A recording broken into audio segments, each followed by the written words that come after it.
Vamos para a palavra do Senhor agora, momento de reflexão, reverência e santo temor a Deus. Mateus, capítulo 24, versículo 10. Diz assim a palavra do Senhor: nesse tempo, que tempo Jesus está dizendo aqui? No tempo do fim. Nesse tempo, muitos hão de se escandalizar, trair e odiar uns aos outros. Vamos para o verso 12. E por multiplicar-se a iniquidade, o amor se esfriará de quase todos. Verso 13. Aquele, porém, que perseverar até o fim, esse será salvo. Deixa aberto aí Mateus 24, não feche, feche apenas os olhos, vamos orar mais uma vez. Pai Santo, mais uma vez rogamos a Ti e a Sua graça, que se apiede de nós, Senhor, em um tempo frio, escuro, sombrio. Guarda Teu povo, tira de nós esse espírito gélido, indiferente,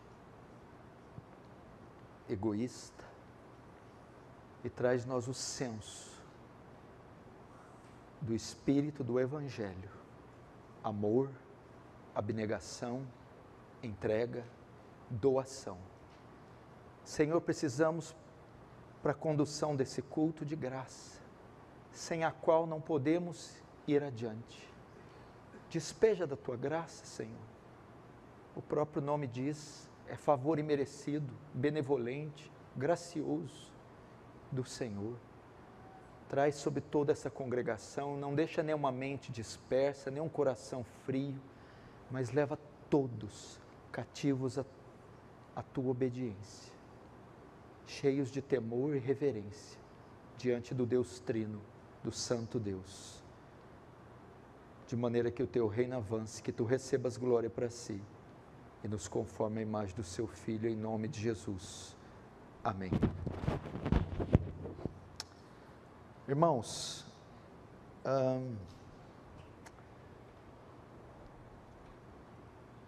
esse pequeno trecho que eu li, preste muita atenção no que vai ser dito. Esse pequeno trecho que eu li faz parte de um dos mais famosos sermões de Jesus. Sermão que ele proferiu no Monte das Oliveiras. É chamado um sermão escatológico, sermão profético e o sermão da vigilância. Por que tem esse nome?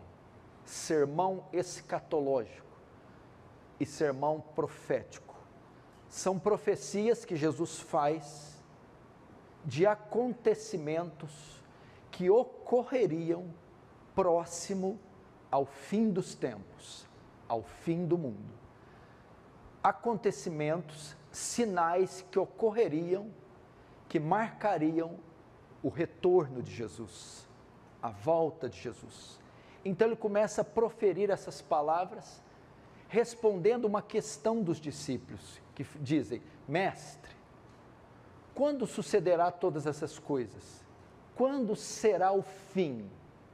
Jesus não diz com exatidão o dia, a hora, o segundo e o minuto, mas ele deixa alguns sinais, e quando esses sinais ocorressem e fossem cada vez mais intensos, isso definiria que o fim estava próximo. E essa porção que eu li aqui na introdução, o texto base do meu sermão, são alguns dos sinais que marcariam o fim. E eu quero destacar um deles aqui, e destacar um momento que nós estamos vivendo. Um desses sinais, ele diz que, no verso 12, o amor de muitos se esfriará. Haveria um tempo na sociedade que ela seria marcada pela inafetividade, a falta de afeto. Esse é o tema da minha mensagem, a inafetividade humana, o esfriamento, o arrefecer do amor. E parece que nesses tempos, nenhum desses sinais tem se cumprido com tanta precisão, com tanta profundidade, com tanta extensão, como esse sinal. Estamos fazendo parte de uma geração fria, pessoas sem amor fraternal, sem amor ao seu próximo, um tempo onde estamos vendo uma sociedade tomada pela indiferença. Não há preocupação com o sofrimento alheio, com a dificuldade alheia, um desinteresse pela necessidade do próximo, uma indiferença pelo sofrimento do próximo. É uma geração fria, onde ninguém se importa com ninguém, e raríssimas as pessoas que se comovem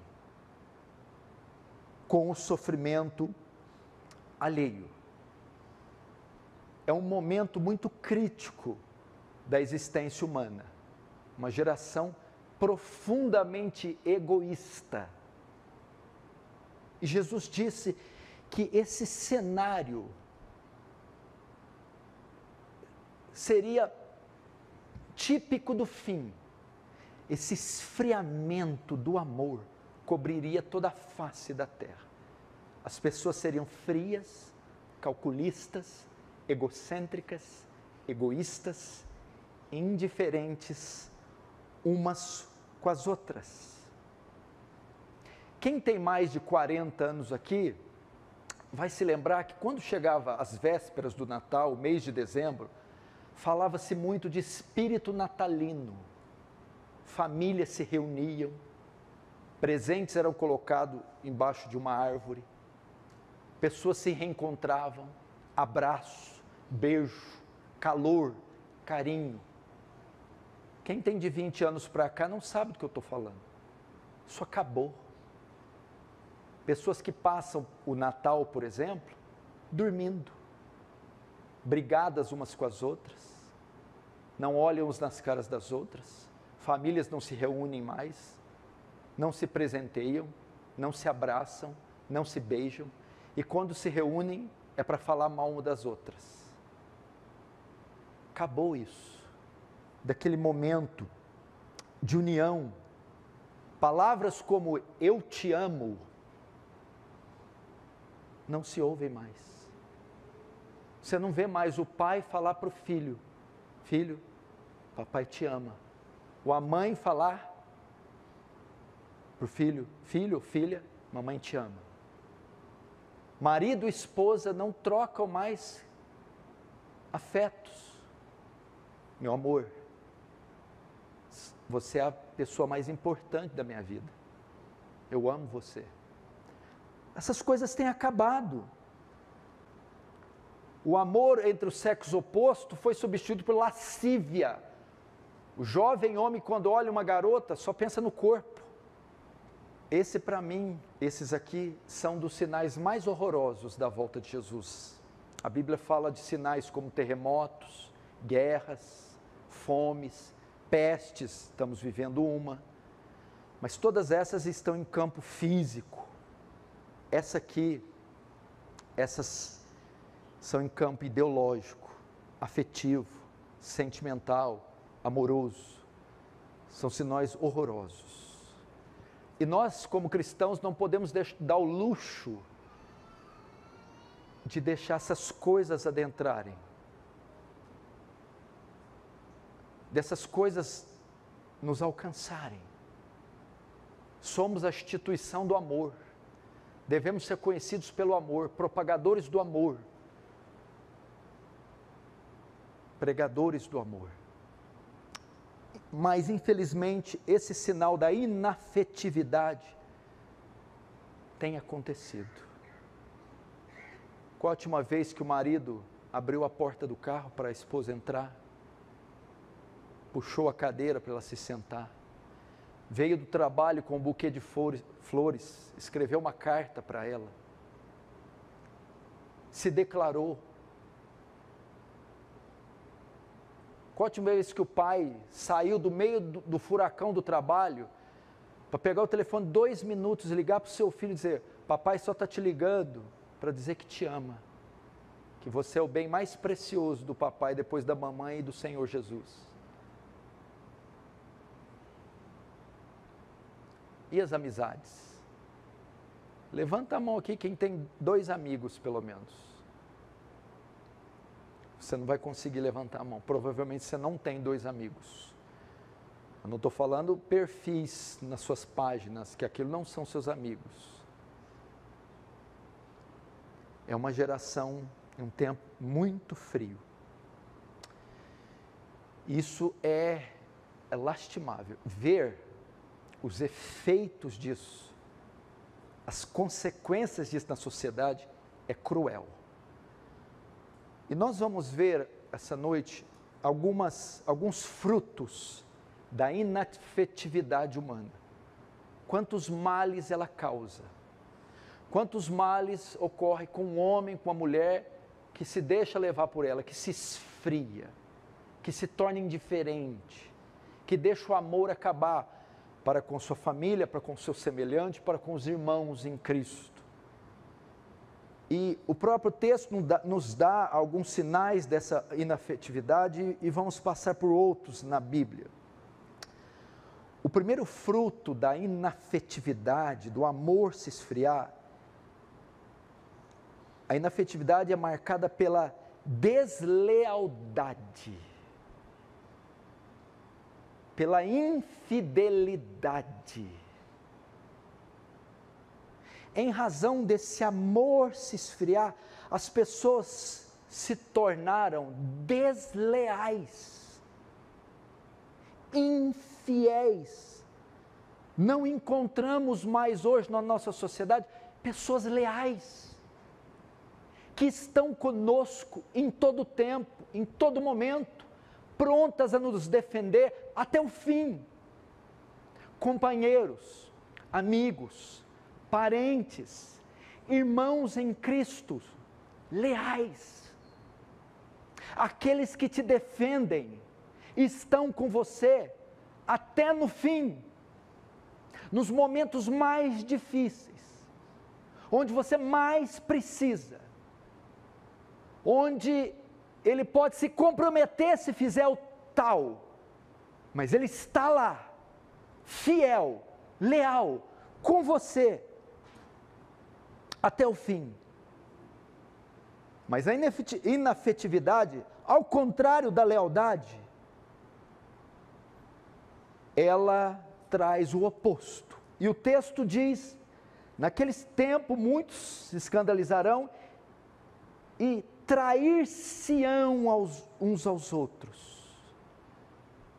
Por causa do amor se esfriar, as pessoas não serão leais, pelo contrário, traições ocorrerão.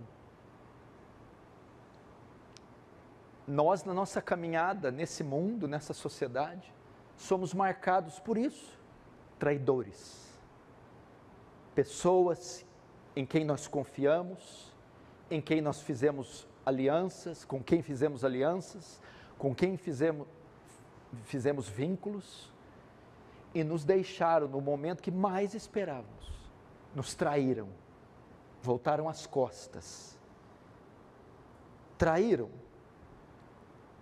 Isso é fruto do amor se esfriando. Alianças que são facilmente quebradas, desfeitas, vínculos que não duram. É uma sociedade marcada por isso, alianças feitas de papel, vínculos que você tem uns com os outros que não resistem à menor provação. Pessoas que estão com você, pessoas que fizeram alianças com vocês, vínculos, mas são vínculos e alianças condicionais. na menor das oposições, eles voltam as costas. Por quê? Por causa da inafetividade, da frieza. As pessoas são infiéis. Veja o caso mais drástico da história da humanidade. Judas. Parece que Judas devia estar vivendo nossos tempos. Judas. Jesus o chama para ser um dos 12 apóstolos. Faz uma aliança com ele. Confia a ele parte do ministério messiânico. Confia a tesouraria do colégio apostólico. O que Judas faz? Trai Jesus por 30 moedas de prata. Olha que aliança de papel, uma aliança que não resistiu a uma provação. Então, quando ele chega com os guardas, dá um beijo em Jesus. Judas, com um beijo traz o Filho do Homem? Nós estamos vendo Judas em nosso meio. Judas, por causa dessa falta de amor, a consequência é a deslealdade. O que está acontecendo, irmão? Você não pode confiar em ninguém nesse mundo. Pessoas que você abre o seu coração, abre a sua vida, deposita confiança, caminha com você, caminha ao seu lado. E na menor das oportunidades, trai você, te apunhala pelas costas, puxa seus tapetes, desfaz o vínculo, quebra a aliança, a troco de nada ou de bem pouco. Simplesmente se endurecem, simplesmente te resistem, simplesmente voltam as costas, não tem palavra, não tem integridade, não tem caráter. Como diz um grande filósofo da era pós-moderna agora, uma sociedade líquida, fluida, não há solidez em nada. Que isso? Quanta gente no seu aparelho celular você já bloqueado. Outro dia era seu melhor amigo, agora está bloqueado. Nos seus perfis, bloqueados. Você quer apagar, deletar, pessoas que não olham na sua cara. Desleais, infiéis, traidoras. Se você tem alguém que está do seu lado até o fim, levante a mão e louve a Deus, porque você não vai encontrar isso mais. Segundo fruto da inafetividade, do esfriamento do amor, ódio. E o texto ainda diz, nesse tempo muitos hão de escandalizar, trair e odiar uns aos outros. Odiar-se-ão uns aos outros. Por causa do amor se esfriar, o amor vai ser substituído pelo ódio, raiva. Pessoas hoje são dominadas pelo sentimento de vingança, desejo do mal alheio, pessoas que querem a sua ruína. Que isso, gente? E muitas vezes isso dentro da igreja, não são sinais que se cumpririam somente entre a sociedade pagã, mas ia haver traidores no meio do povo de Deus, e gente com ódio, irmão odiando irmão dentro da igreja, querendo se vingar, desejando que você tropece, querendo sua ruína. Como é que pode isso?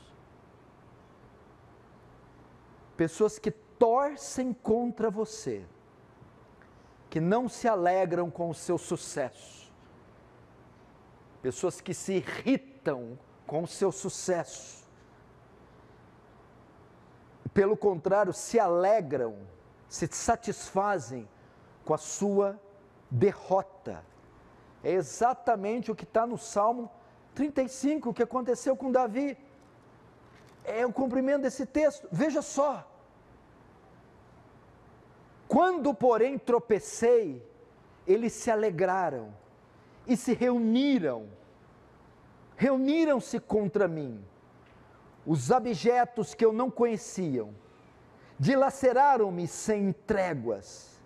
E o verso 19, Davi ainda continua: não se alegrem de mim os meus inimigos gratuitos, não pisquem os olhos que sem causa me odeiam.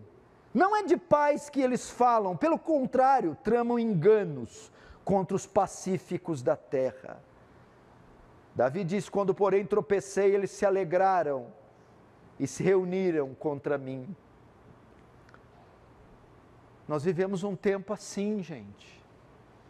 O amor se esfriou de tal maneira que as pessoas têm destilado ódio, desejado mal, trabalhado por vingança. Você tem que se cuidar em cada esquina que sai, em cada e-mail que digita, que envia, em cada contrato que fecha, em cada pessoa que você conhece, porque elas são tomadas de ódio. O que é isso aqui que Jesus está querendo dizer? Esse tempo ia ser marcado por uma inversão de valores tão grande, que pessoas que eram suas amigas, da noite para o dia, iriam se tornar suas inimigas. Uma coisa assustadora, extraordinária.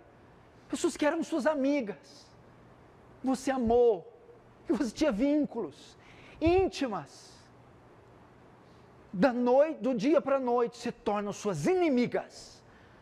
Não é questão só que desfazem o vínculo, seguem suas vidas, acaba, se esfria. Não! Elas, além disso ocorrer, se tornam suas inimigas, em razão do amor se esfriar. Veja só que sinal horroroso. Odiar-se-ão uns aos outros, uma sociedade marcada pelo ódio mútuo, pela raiva, pelo desejo de puxar o seu tapete, de rir da sua ruína, se alegrar da sua ruína. Meu Deus, que coisa horrível. Só quem já sentiu isso na pele pode dizer. E às vezes são situações, e acontece com pessoas que é incompreensível, você não consegue entender porque tal coisa acontece, mas isso está acontecendo. Primeiro seriam infiéis, desleais, depois se tornariam nossas inimigas.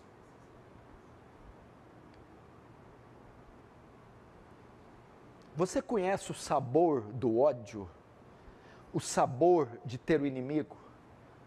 Você conhece esse sentimento mais ruim do que você saber que alguém odeia você, que alguém torce contra você, que alguém deseja o seu mal, conspira contra você, maquina, orquestra algo contra você? Isso vem ao seu conhecimento, é o sentimento mais horrível que tem para a alma, é saber que pessoas tramam contra você, que não manifestam nenhum tipo de afeição, nenhum tipo de amor por você. E pessoas que outrora eram suas amigas, como Davi vai dizer no Salmo 55, de Aitofel, íamos ter juntos, éramos amigos. A ideia ali do Salmo é, jogávamos tênis juntos, trazendo para o dia de hoje, éramos amigos. E Aitofel, tomado de um ódio, sogro de Davi, que corrompe e faz a cabeça do seu filho Absalão para tomar o trono do pai, num golpe de estado. E Davi vai escrever o Salmo 55 dizendo, como é que isso aconteceu? Eu era parceiro, eu era amigo desse homem. Porque o amor de Aitofel se esfriou. O terceiro fruto da inafetividade é a ingratidão. Ingratidão. O texto de 2 Timóteo diz que o fim seria marcado por isso. Sabe, porém, isso que nos últimos dias, 2 Timóteo 3, virão tempos difíceis, pois os homens serão egoístas. Em outras traduções, amantes de si. Por se esfriar o amor, uma das características, um dos frutos, seria a ingratidão. As pessoas seriam ingratas com você. Elas se esquecerão do bem que você já fez a elas. Você um dia as amou, cuidou delas, se colocou entre elas e o perigo, as defendeu, zelou por suas vidas, proveu a elas recursos, e de repente elas voltam as costas para vocês. Você se lembra de José? José é acusado de violentar a mulher de Potifar, condenado à prisão, à masmorra no Egito. E ele é preso junto com o padeiro e com o copeiro-chefe.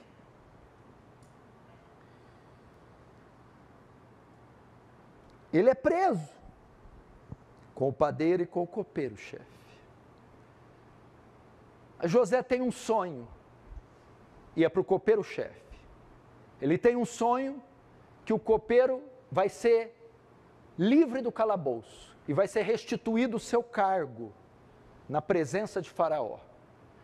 E José diz, quando esse sonho se cumprir, eles todos na cadeia, e você estiver diante de Faraó, ele te restituir o cargo, lembra-te de mim e fala de mim para Faraó.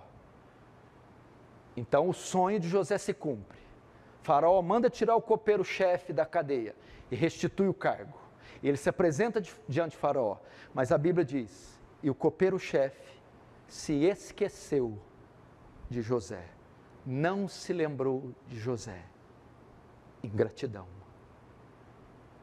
Pessoas ingratas, pessoas que esquecem tudo que você fez. O que você fez para essa filha? O que você fez para o seu filho? Será que esses meninos esqueceram das suas noites de sono? Quantas vezes você deixou de comer para ele comer? Abriu mão das suas finanças, investiu, depositou nele os seus recursos.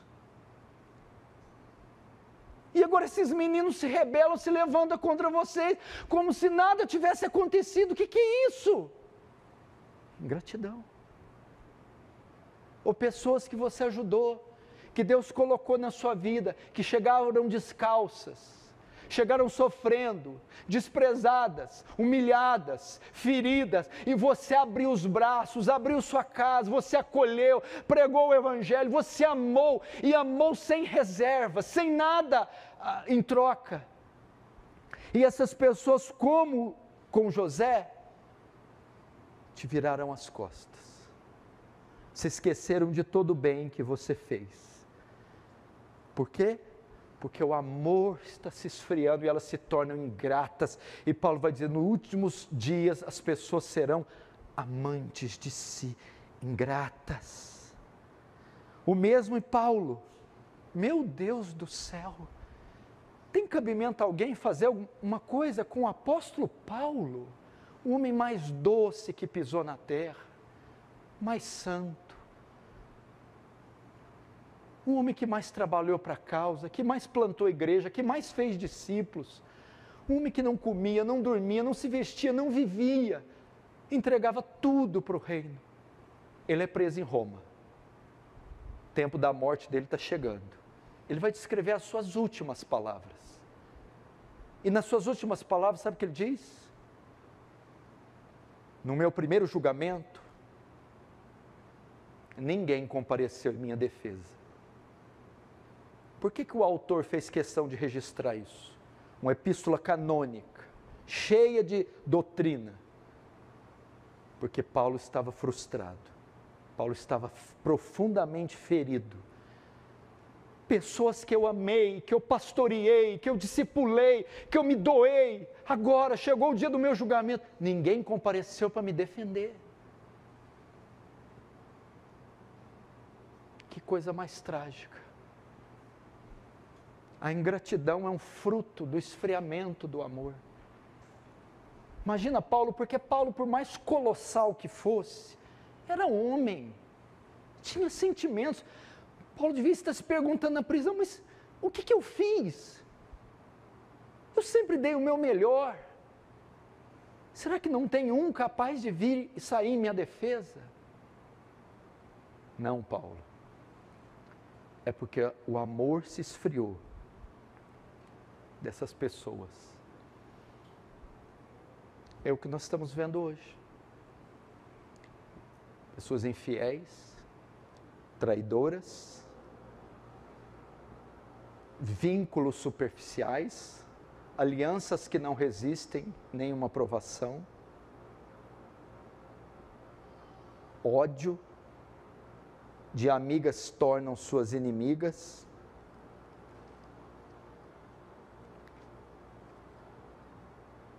ingratidão.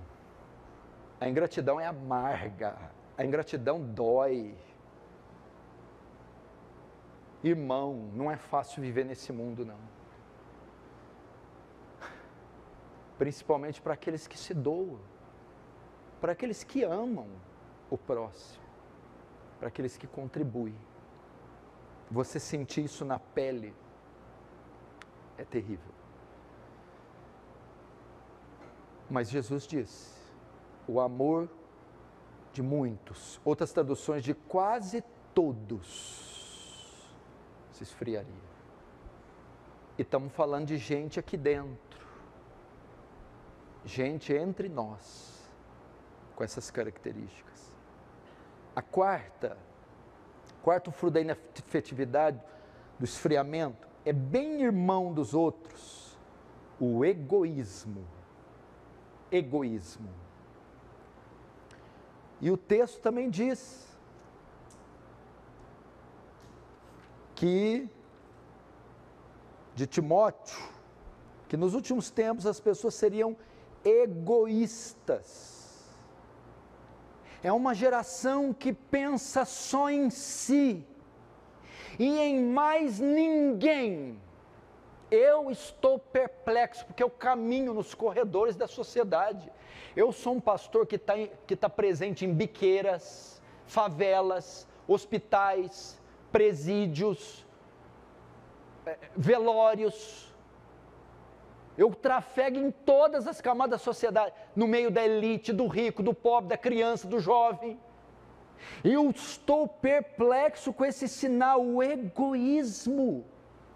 E me parece que a pandemia revelou com mais força isso. Sinônimo de egoísmo, um amor exagerado pelos próprios interesses. Um amor, uma tensão exacerbada pelos próprios interesses. Egocentrismo. Egocentrismo. Pessoas egocêntricas, egocentradas, centradas no seu ego. O que é uma pessoa egocêntrica? Indivíduos cujo compromisso e ações estão confiados em si mesmas, ou em si mesmos. Elas são insensíveis às necessidades dos outros. Esse é um fruto do amor se esfriando. Egoístas. A pandemia revelou, cada um por si e Deus por todos. O meu ditado é a outra, cada um por si e Deus por ninguém. Todo mundo tentando livrar o seu, garantir o seu. Uma geração extremamente egocêntrica, centrada em si mesmo, nas suas próprias necessidades, e um descaso com a necessidade alheia absurda. Deixa eu te dizer algo, é impossível que o egoísmo se concilie com o espírito do Evangelho. O Evangelho é o oposto do egoísmo. É inconcebível que um crente seja egoísta, porque a palavra diz, Jesus é claro, dar e dar-se-vos-á. Paulo vai dizer, mais bem-aventurada coisa é dar do que receber. Jesus, ele mostra o clímax, a antítese do egoísmo em Filipenses 2, que haja em vós, vós quem? Nós, o mesmo sentimento que houve em Cristo Jesus, a mesma postura, que sendo em forma de Deus, não julgou por usurpação ser igual a Deus, mas esvaziou a si mesmo, tomando a forma de homem, de servo, e sendo obediente até a morte e morte de cruz. O que esse versículo fala? Que Jesus se esvaziou, abriu mão da sua vontade, da sua glória, para se doar pelo seu povo. E Paulo vai dizer, vocês têm que ter o mesmo sentimento, que é o oposto do egoísmo.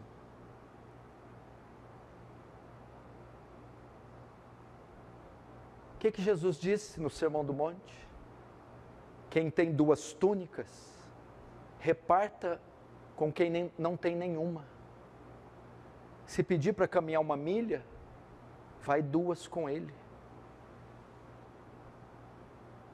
Bendizei os que te maldizem, orai pelos que vos perseguem e vos maltratam. Fazei pelo próximo aquilo que você gostaria que fosse feito por você.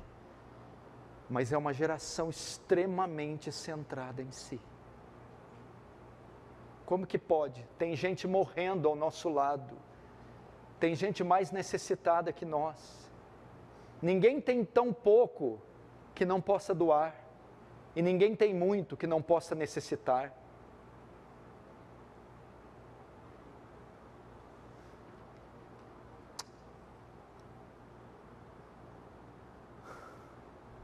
E qual a razão do egoísmo? O esfriamento do amor, a inafetividade. Que coisa horrorosa. E qual que é o resultado da inafetividade?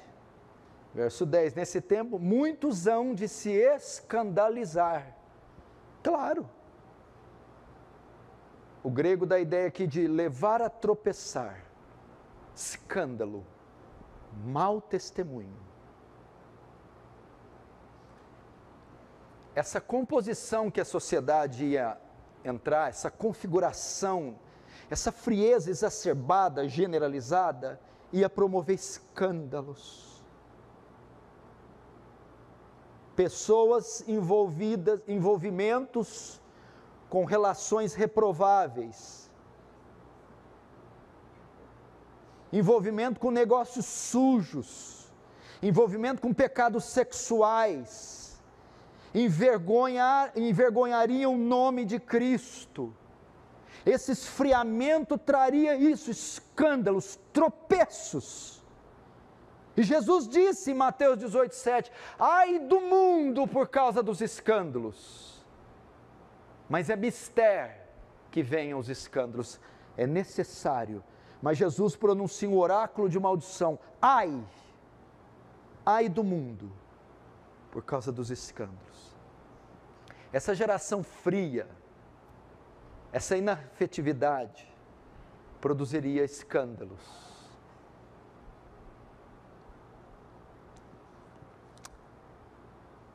E qual é a causa da inafetividade?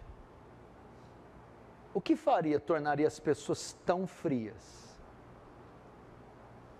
Isso aqui, eu não estou fazendo uma narrativa do que vai acontecer daqui 100 anos. Eu estou reproduzindo o que você vê na televisão, no seu bairro, na sua sala de aula e até dentro da igreja. O que causa a inafetividade? O que deixa essas pessoas desse jeito?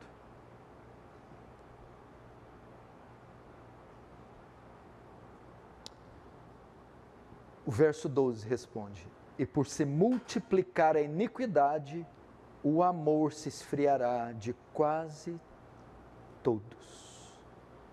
O aumento desenfreado do pecado. Sabe o que aconteceria? As pessoas do fim, veja só, não é só o aumento exacerbado da iniquidade, que é o que você está vendo. A nossa sociedade está bebendo iniquidade igual água. Mas não é só isso o problema. Onde que o peixe vive? Dentro da água. Mas o peixe não tem noção do quanto ele está molhado, do quanto ele está imergido na água. A questão aqui é que as pessoas se tornariam insensíveis ao pecado. Elas se envolveriam de forma tamanha com o pecado que elas nem perceberiam o quão envolvidas com o pecado.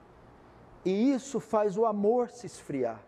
Olha só o que Hebreus 3 diz: tende cuidado, irmãos, jamais aconteça ocorrer entre qualquer um de vós um coração perverso e incrédulo, para que te afaste do Deus vivo. Pelo contrário, não deixa. Exorta-vos mutuamente cada dia durante o tempo que se chama hoje, a fim de que nenhum de vós se endureça, se torne insensível pelo engano do pecado. Entendeu? O pecado endurece, torna o coração insensível. E as pessoas estão praticando isso por quê? Elas estão tão ladeadas pela iniquidade, o pecado está tão estampado em nossa sociedade, nós temos tanto contato com o pecado, que às vezes ele está nos afetando sem que percebamos. E a iniquidade vai entrando pelas janelas dos olhos, as portas dos ouvidos, vai entrando nos nossos sentidos, vai nos inundando, vai nos seduzindo, vai nos manchando, e nós nem percebemos. E esse multiplicar, essa insensibilidade quanto ao pecado, faz o amor se esfriar.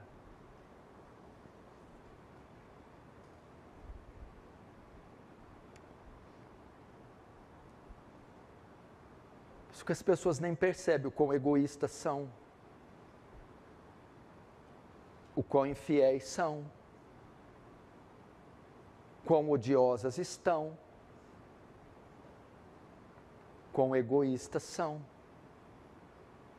Elas não percebem, porque se tornaram insensíveis, banhada de iniquidade, qual estão.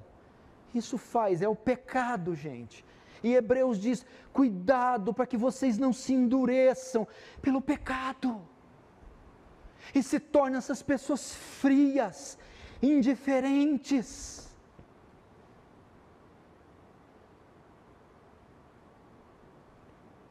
Nós não podemos permitir isso. Eu, como pastor desta igreja, tenho que fazer tripas coração para isso não acontecer. Esse não é o espírito do povo de Deus. João 13:35, que o pastor Cunha abriu aqui, é o oposto desse sinal do fim. Nisto Jesus disse, nisto conhecereis que sois meus discípulos. Vocês serão conhecidos por essa marca, o amor com que amais uns aos outros. É isso que distingue o discípulo de Cristo dos demais cidadãos da terra, o amor com que ele ama, é o afeto, é o contrário. Essa marca do fim, essa profecia, esse sinal, nós não podemos dar o luxo de deixá-lo cumprir entre nós. A inafetividade, o esfriar do amor, porque é contrário à posição da igreja, o espírito da igreja. Nisto sereis conhecidos como os meus discípulos. Nisto conhecereis que sois meus discípulos, se vos amardes uns aos outros. Paulo vai dizer, o amor não faz mal ao próximo, de sorte que o cumprimento da lei é o amor. Sobretudo, revestivos do amor, que é o vínculo da perfeição. Paulo vai dizer, a ninguém devais coisa alguma, a não ser o amor com que devais amar uns aos outros. Toda a lei se cumpre nessa palavra, amará o teu próximo como a ti mesmo. O amor é a marca do cristão, a marca da igreja, a marca do povo de Deus. Nós somos a agência do amor, e nós não podemos permitir tal coisa. Um esfriamento entre os irmãos, uma morosidade entre os irmãos, um descaso com o sofrimento dos irmãos, uma falta de abraço, uma falta de alegria, de sorriso, de pulo, de júbilo, de gozo. Não, entre o povo de Deus, na tenda do justo houve-se júbilo, louvores, alegria, amor, vínculos. Nossos cultos têm que ser recheados de entusiasmo, nossos cantos têm que ser entoados com alegria de coração, nossas relações têm que ser sólidas, maciças, inquebráveis, duradouras, profundas.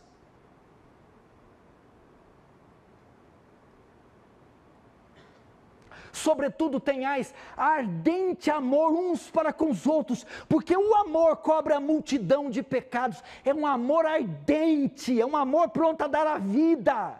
Não é deixar de olhar na cara do irmão porque deve R$150. É um amor.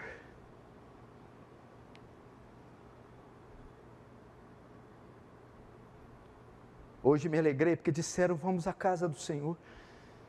Uma das marcas do verdadeiro crente em 1 João é: quem ama seu irmão anda na luz, sabe para onde vai. Amor aos irmãos é marca do salvo. Quem odeia o seu irmão está em trevas e nunca viu a luz, porque as trevas lhe cegaram os olhos. É o amor. Agora o fim. Qual o remédio para a inafetividade? O esfriamento. Verso 13. Aquele, porém, que perseverar até o fim, esse será salvo. Qual o remédio?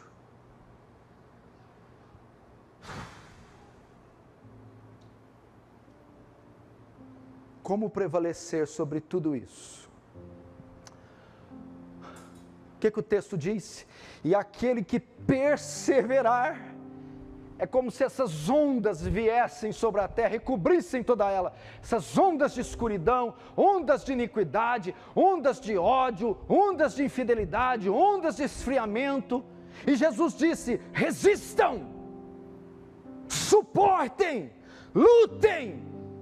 E aquele que perseverar, resistir, não ceda ao esfriamento, não ceda ao ódio, não ceda à tentação de se vingar, não ceda ao desejo de trair. É o que o escritor aos Hebreus diz: exortai-vos uns aos outros durante o tempo que se chama hoje, a fim de que ninguém endureça pelo engano do pecado. Aquele que está de pé, cuide para que não caia. Jesus está mandando vigiar, lutar. Estaremos sujeitos a essas ondas, a esse assédio, a essas setas. Seremos tentados a sucumbir, mas Jesus diz: persevera, resiste. Isso o texto diz: aquele que persevera até o fim será salvo. Sabemos que há salvos, que haverão salvos. Se existe salvos, se haverão salvos, se existiram salvos, é porque perseveraram. Então é porque há essa possibilidade. Vamos resistir à inafetividade. O espírito natalino pode ter acabado para eles, para nós não. Além de não acabar, tem um significado muito mais elevado: a encarnação do Senhor. As comemorações para nós têm significado. O dia do aniversário do seu filho, não esqueça, não passe em branco. Abrace seu filho, você é o presente do papai. Abrace-o, lembre-o, comemore, festeje esse dia. O seu casamento, não esqueça, é a data mais sublime da sua vida depois da conversão. Você se tornou uma só carne com a sua mulher. ela é sua amada, sua querida, o seu amado, o seu querido. Valorize esse dia. Não faça de sua mulher só um objeto sexual, que é fruto da inafetividade, a lascívia. Não. Diálogo, carinho, respeito. Isso é muito maior que sexo. Romantismo.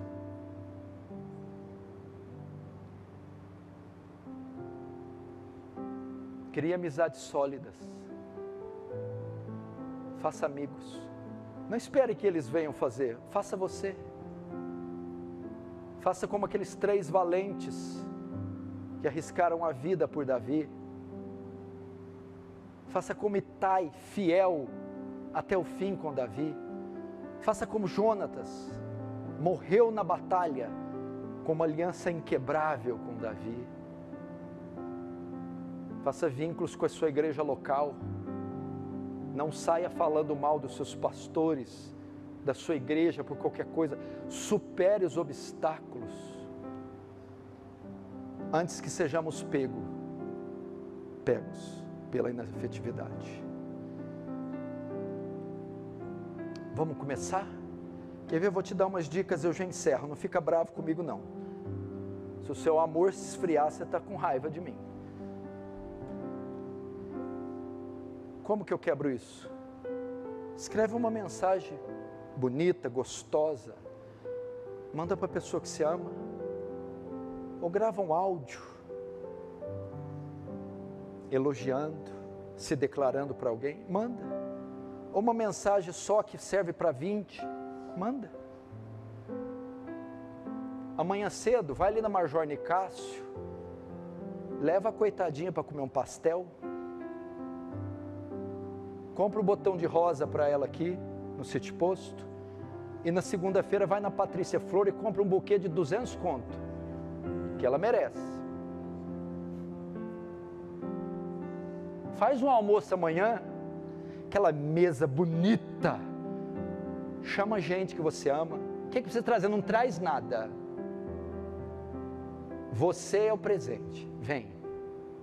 Senta e fica vendo isso comer. Come, meu filho, é para você. Vai na casa do fulano, toque, toque, toque. Você? Sim, sou eu. Que posso te ajudar? Vim te dar um abraço. Já chama a ambulância, que ela vai morrer do coração. Vai. Faz isso, gente. Telefona. Lembra antes? Faz um DDD. Um DDI. Alô? É de Franca. Franca? É, fulano. Fulano? Ah, fulano. O que foi, fulano? Vim aqui te desejar felicidades, bom trabalho. Conta comigo. Estou longe, mas posso orar por você. Vamos fazer isso. Abre a sua casa. Faz um jantar. Vai num hospital, se tem alguém, visita. Vai num asilo. Faz o que for possível, mas demonstra afeto. Não, pastor, o senhor está mandando ir muito longe. Ah, é verdade. Está vendo essa que está do teu lado? Não olha para ela não. É ela. Talvez são seus filhos. Seja homem e fala, pede, filho, perdoa o papai, o cabeçudo do papai. Nunca mais o papai vai falar as coisas que falou, vai tratar você como trata.